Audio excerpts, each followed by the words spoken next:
जो दूसरे के अधीन है उसको सपने में भी सुख नहीं है, क्योंकि जब तक तुम कमजोर रहोगे तुम्हारा शोषण होगा। जब तक संभव हो दुनिया में किसी का एहसान मत लीजिए। और किसी दिन ले आके ललित वाला हाल कर दिया। शेर जब उसकी आवाज सुनता है तो शेल्टर मांगने लगता है, भागने लगता है। किसी से अगर 1 रुपये खा रहे हैं तो उसे 2 रुपये खिलाइए। और लड़कों को तो कोई हक नहीं है, अपनी ऊंचाई बढ़ाओ।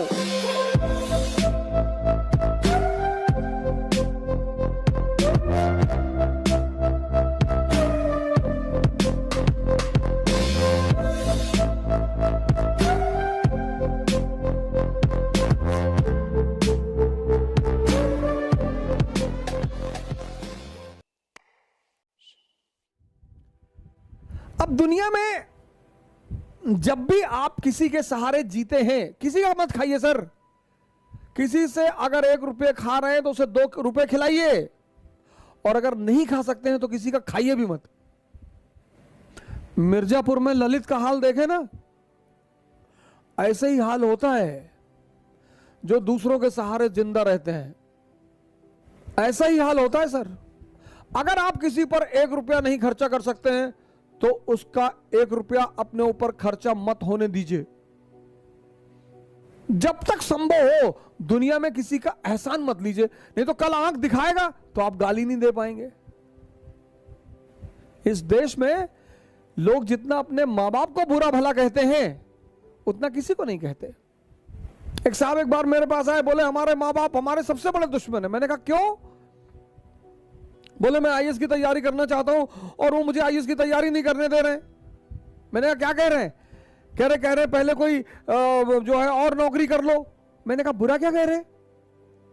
क्या करते हैं? बोले पिताजी हमारे चपरासी हैं। मैंने कहा इतना बड़ा कर दिया, वो एहसान नहीं है। यही एक देश है जहां सांड को भी पाला जाता है। 30-30 साल के लोग मां बाप से खर्चा लेते हैं और लड़कों को तो कोई हक नहीं है। 30 साल उम्र हो गई, पापा पैसा भेज रहे तैयारी करने के लिए। इनको बांध कर मॉरिशस भेजो, साउथ अफ्रीका भेजो, इनसे बंधुआ मजदूरी कराओ। 30 साल, हद से हद 25 साल। आप 30 साल के हैं तो आपके फादर रिटायरमेंट के स्टेज पे पहुंच रहे हैं, बुजुर्ग हो रहे हैं। किसी का खाइए मत सर, बिल्कुल मत खाइए, नहीं तो किसी दिन किडनी मांग लेगा आपकी। खिलाएगा पिलाएगा, जूता पहनाएगा नाइक का, रेडॉस का। या नेता लोग क्या कहते हैं, भाई है हमारा। नेता के साथ जो 2-4 लोग टहलते हैं, कभी नेताजी से पूछे कि नेताजी ये कौन है? अरे हमारे भाई की तरह है। और किसी दिन ले आके ललित वाला हाल कर दिया। क्योंकि जब तक तुम कमजोर रहोगे तुम्हारा शोषण होगा। तुम किसी भी जाति के हो, किसी भी धर्म के हो, क्या फर्क पड़ता है? जब तक तुम कमजोर हो, जब तक तुम डिपेंडेंट हो, तुम्हारा शोषण होगा। नियम है, नियम है, नियम। पराधीन सपने सुख नहीं।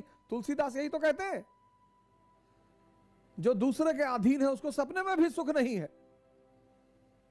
पराधीन सपने सुख नहीं। एक पक्षी है रैवन, वो बाज के कंधे पे जाके बैठ जाता है। और बाज शाहीन, पक्षियों का राजा है शाहीन। शेर के मुंह से गोश्त निकाल लेता है। शेर जब उसकी आवाज सुनता है तो शेल्टर मांगने लगता है, भागने लगता है। उसके कंधे पे जाके रैवन नाम का पक्षी बैठ जाता है। तो पता है बाज क्या करता है? अपनी उड़ान बढ़ाने लगता है, उड़ान। और जैसे जैसे उसकी ऊंचाई बढ़ती रहती है ऑक्सीजन लेवल कम हो जाता है, रैवन को भागना पड़ता है। अपनी ऊंचाई बढ़ाओ, इतनी बढ़ाओ कि जितने लोग तुम्हें दबाना चाहते हैं उनका दम घुटने लगे, वो खुद ही भाग जाएं। अपनी सारी ताकत अपने में लगाओ और अपनी ऊंचाई को इतना बढ़ाओ कि तुम्हारे जितने अगल बगल लोग भगवान के आशीर्वाद स्वरूप तुम्हारे पीछे पड़े हैं उनका दम घुटने लगे। जय हिंद।